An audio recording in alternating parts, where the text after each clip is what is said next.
को बताते हैं। कोई भी कार्य होता है उसका प्रतिफल जरूर मिलता है, प्रतिफल जरूर मिलता है। कोई भी कार्य हो बिना प्रतिफल के नहीं रहता।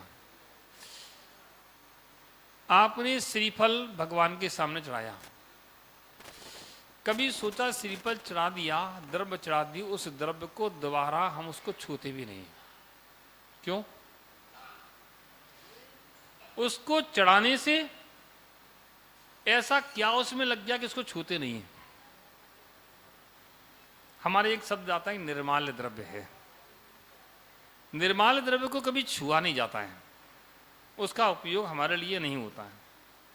कभी ये सोचा कि ऐसा क्यों? हम पूजा करते तो क्यों? उससे क्या होता है? अभिषेक करते तो क्यों? उससे क्या होता है? ये ऐसे सिद्धांत हैं, हम इन चीजों को नहीं समझ पाते हैं और केवल क्रिया रूप से श्रद्धांत से करते रहते हैं। इसके सिद्धांत को जिसने समझ लिया उसके पास सारी चीजें अपने आप आना प्रारंभ हो जाती हैं। अब कैसा सिद्धांत? आपने कभी देखा होगा घर पर किसी छोटे बच्चे को नजर लग जाए या बड़े को नजर लगे तो क्या करते हैं? उसको फिर कैसे उतारते हैं? मिर्ची से, रोटी से, नमक से, कपड़े से, आदि आदि चीजों से, पानी से। क्यों? क्या उतर जाएगा उसमें? क्या?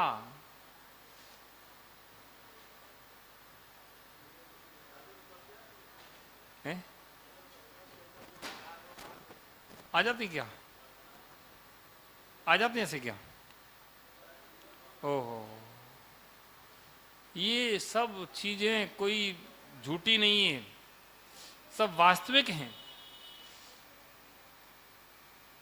हम जैसा सोचते हैं, जैसा विचार करते हैं, जैसी कुछ व्यवस्थाएं चलती हैं, वैसी हमारे पास कार्बन बगड़ाएं आकर के इकट्ठी हो जाती हैं। या किसी ने हमें गलत दृष्टि से देख लिया तो गलत दृष्टि, वह दृष्टि कहे, नजर कहे, वो नजर लग जाती है,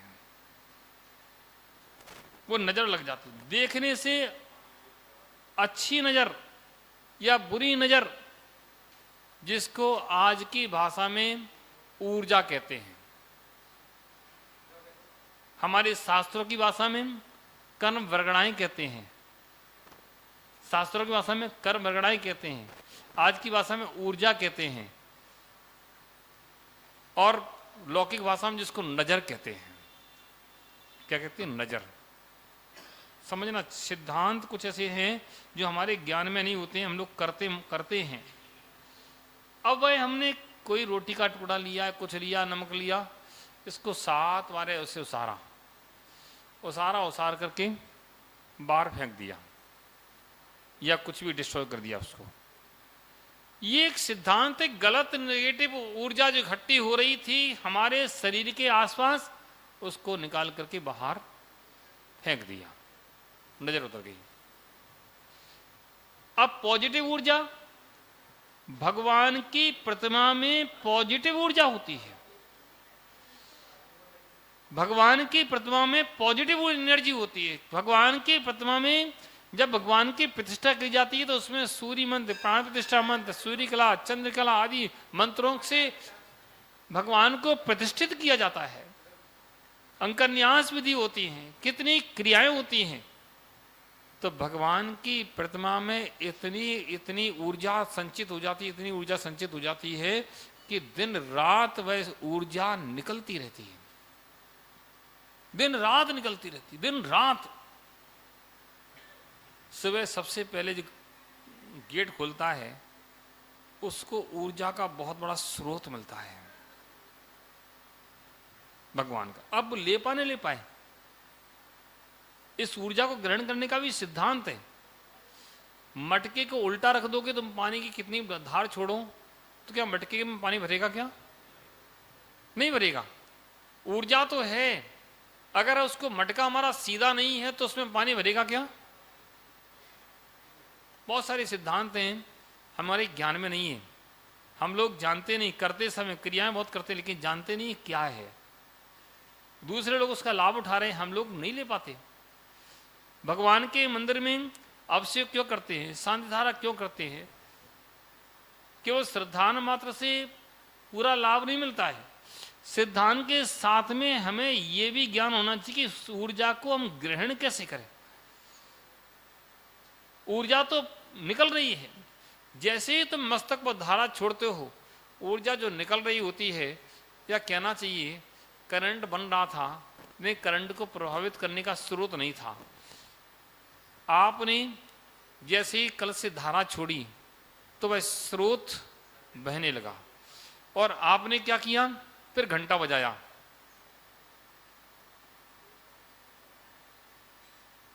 क्या बजाया? घंटा क्यों बजाते हैं? अभिषेक के समय घंटा बजाते नहीं बजाते हैं? क्यों बजाते हैं? जो भगवान की तरंगे निकल रही हैं, उनकी स्पीड इतनी तेज हो जाए कि हमारे अंतरंग में सारे विकार, सारे भाव भूल जाएं और एक एकाग्र हो जाए मन। और जब मैं एक एकाग्र होगा, भगवान को देखेंगे, भगवान को निहारेंगे, तो ये सारी ऊर्जा हमारे अंदर प्रवेश करने लगेगी। ये केवल क्रिया नहीं है, ये बहुत बड़ा एक तंत्र है, तंत्र जिसको कहते हैं तांत्रिक क्रिया। भगवान की पूजा पूरी एक बहुत बड़ा तंत्र है। आप तंत्र, मंत्र, यंत्र तीनों के ज्ञाता हैं। आपको तीनों चीज मिली हैं, विरासत में मिली हैं, लेकिन आपको पता नहीं है क्या है। जैसे किसी के पास लाल डायरी रखी है, वो लाल डायरी में पूरा खजाने का पता लिखा है, लेकिन हम पढ़ना ही नहीं जानते हैं, तो हम कैसे खजाने तक पहुंचे हैं? ऐसे ही हमें जिनवाणी पर पहले पूरा लाल कवर आता था। कौन सा कवर होता था? तो लाल किताब है वो। उस लाल किताब में बचपन पढ़ते नहीं, लाल किताब में खजाने का पता लिखा है। वो लाल किताब है, खजाने का पता लिखा है। अब तुम्हारे सामने लाल किताब रखी, तुम पहचान ही नहीं पा रहे उसको। तुमने उसको पहचान ही नहीं पाया। लाल किताब, इसमें खजाने का पता लिखा है, सामने रखी है, तुम्हारे लिए किताब है, लेकिन तो जानते नहीं, और उसके लिए खजाना है। जो जानते हैं उनके लिए खजाना है। हम लोग केवल क्रिया तक सीमित रह गए, शोधपूर्ण कार्य हम लोगों ने किए ही नहीं। और फिर कहते हैं कि वैज्ञानिक हमारी किताबें उठा ले गए, अंग्रेज हमारी किताबें उठा ले गए, और तुम्हारी किताबों से शोध चल रहा है। हाँ, तुम्हारी किताबों से ही शोध चल रहा है। जितने आविष्कार हो रहे हैं तुम्हारी किताबों से हो रहे हैं। जितने आविष्कार के विदेशियों ने किए हैं, और कब किए? जब तुम्हारे यहां से शास्त्र विदेश में चले गए तब किए। उसके पहले कौन सा आविष्कार किया बताओ? जब तुम्हारे यहां अंग्रेज नहीं आए थे उसके पहले कौन सा आविष्कार हुआ बताओ? एक आध नाम बता दो। हवाई जहाज बना था क्या? मोबाइल बना था क्या? टीवी बनी थी क्या? फ्रिज बने थे क्या? बताओ क्या बना था? इन सारे सिद्धांतों का वर्णन हमारे शास्त्रों में है, और वे शास्त्रों से निकल के वे सिद्धांत आज दूसरे रूप में बढ़ गए। और हम लोगों ने ना तो आध्यात्मिक रूप से देख पाया, ना लौकिक रूप से देख पाया। हम केवल तो जय जय नाथ परम गुरु करते करते निकल गए। ये सारे सिद्धांत हैं। भगवान की प्रतिमा ऐसी किसी ने नहीं कह दिया। जैसे शास्त्रों में लिखा है, एक सरसों के दाने के बराबर, कितनी बड़ी? एक सरसों के दाने के बराबर कोई जिन बिन प्रतिमा विराजमान करता है तो 2-3 भाव में, अधिक से अधिक 7 भावों में निर्वाण की प्राप्ति कर लेता है। हम लोगों ने समझा ही नहीं, हम लोग जानते ही नहीं है।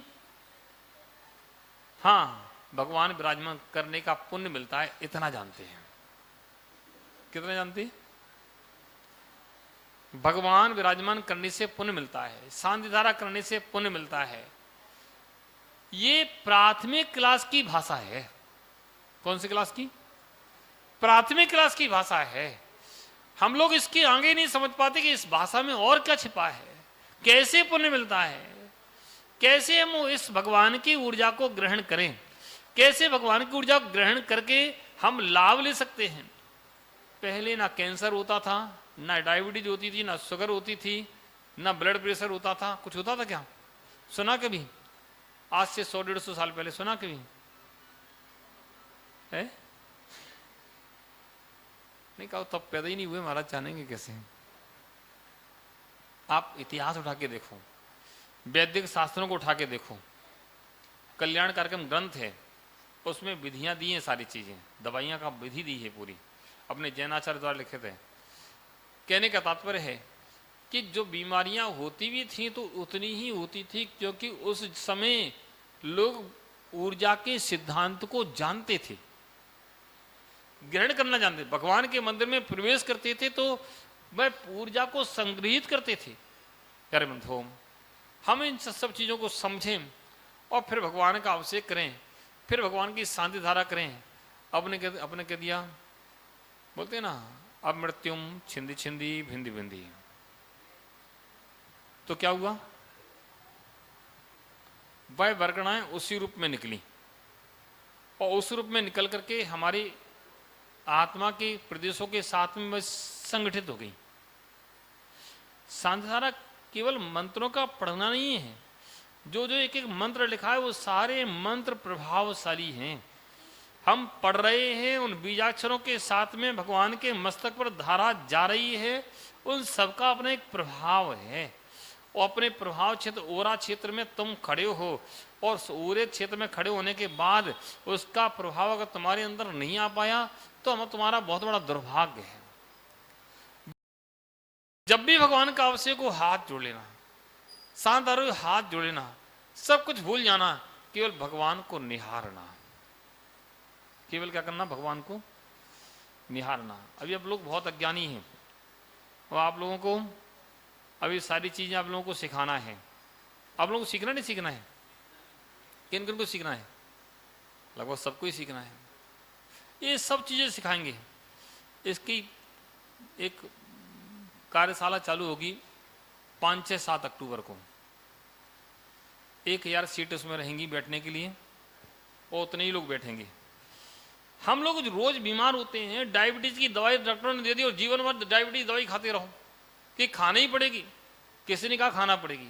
हार्ट अटैक की दवाई दे दी, खाना पड़ेगी। किसी ने कहा खाना पड़ेगी। मेरे पास मैं बताऊं, कभी दवाई खाना ही नहीं पड़ेगी। कैसी बात करते हो? तुम्हारे शरीर के अंदर सारी दवाइयां हैं, उन दवाइयों को कैसे आप प्रयोग करें वो विधि सीखो ना। वो विधि तुम्हारे पास नहीं है। वो विधि जिसके पास आ जाती है उसको किसी दवाई की आवश्यकता नहीं पड़ती है। बहुत सारी चीजें अज्ञानता से हम लोग लगे रहते हैं और प्रयोग नहीं करते हैं, नहीं जानते हैं। उन सब चीजों को हम सिखाएंगे। अब तुम कितना सीख पाते हो ये तुम्हारा विषय है, क्योंकि सबका क्षयोपशम एक सा नहीं होता। जो सीख लेगा, मैं कहता हूं उसके परिवार में बीमारियां ना के बराबर हो जाएंगी। कदाचित कोई विशेष तीव्र कर्म का उदय आता है, तीव्र कर्म का उदय आता है। अब अपनी तरह पावर नहीं है कि हम कर्म के उदय को टाल सकें। पावर बढ़ जाएगा तो वह कर्म का उदय भी मंद हो जाएगा। कर्म का उदय क्या? कर्म का उदय क्या? जो नेगेटिव एनर्जी, आज की भाषा में जो हमने कर्म बांधे हैं वह आज उदय में आ रहे हैं। अब उन्हें को डिस्ट्रॉय करने का विधि हमारे पास अगर है तो हम डिस्ट्रॉय कर देते हैं। तपसा निर्जरा च, तप से कर्मों की निर्जरा होती है। क्यों? कैसे होती है? वो डिस्ट्रॉय करने की विधि है। उस निगेटिव ऊर्जा को डिस्ट्रॉय कैसे करूं, विधि है। अभी सारी विधियां तुमको सिखाएंगे कि कैसे की जाती। ध्यान करें, स्वाध्याय करें, अभिषेक करें।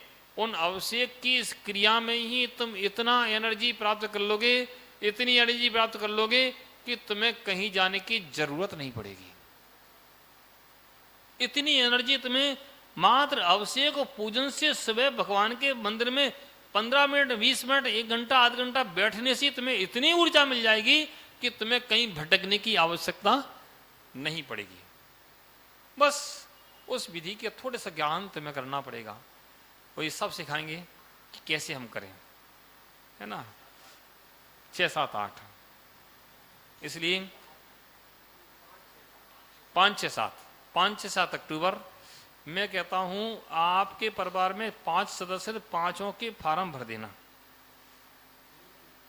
हाँ, क्योंकि वह वैसे तो हम बताएं, हम लोग इस चीज़ से दूर रहते हैं।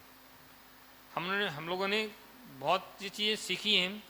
इंदौर में हम लोग थे, तो इंदौर में जब थे तब एक बहुत बड़े प्रोफेसर थे इस चीज़ के, वो मेरे पास आए, बोले महाराज ये आप सीख लो।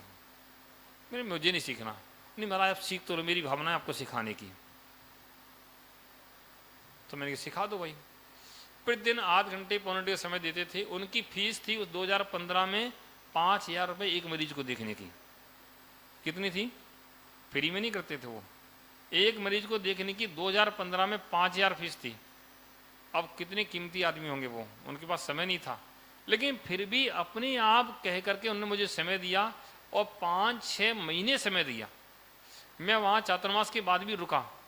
क्यों? वो चीज़ सीखने के लिए। मैंने सीखूंगा पूरा, लेकिन मैं प्रयोग नहीं करता हूँ।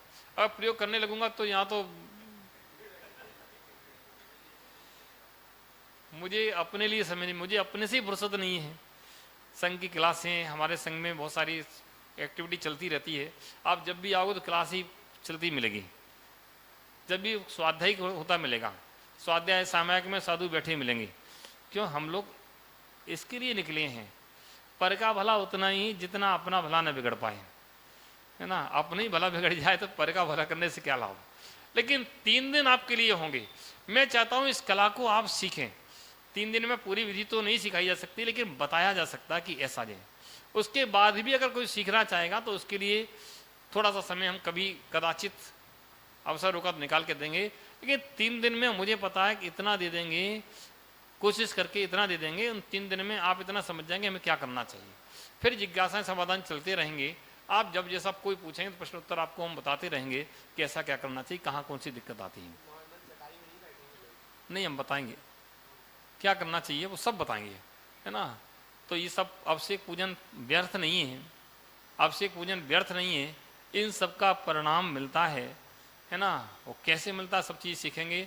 बहुत अच्छी बात। सबके लिए इतना ही आज आशीर्वाद, बाकी आशीर्वाद देंगे, प्रवचन बाद में करेंगे। अभी मात्र शांत धारा की बात है। 5 से 7 ये जगह का देखी जा रही है। जगह कौन सी होगी हमारे संजीव जी अभी देख रहे हैं, उसको बताएंगे। लेकिन उसके फार्म जिसके पहले आ जाएंगे उन फार्म को ही, फार्म के अनुसार ही बैठेंगे। लगभग 200-250 लोग तो बाहर का मैंने सेटिंग रखी है। इससे ज़्यादा बाहर 800 लोग यहाँ के, 200-250 बाहर के। ऐसे हज़ारों लोगों की सेटिंग रहेगी। 1000 के ऊपर सेटिंग नहीं रहेगी, क्योंकि इतनी जगह उस जगह में जगह है नहीं, है ना। और बंद कमरे में ही सारी विधियाँ चलेंगी।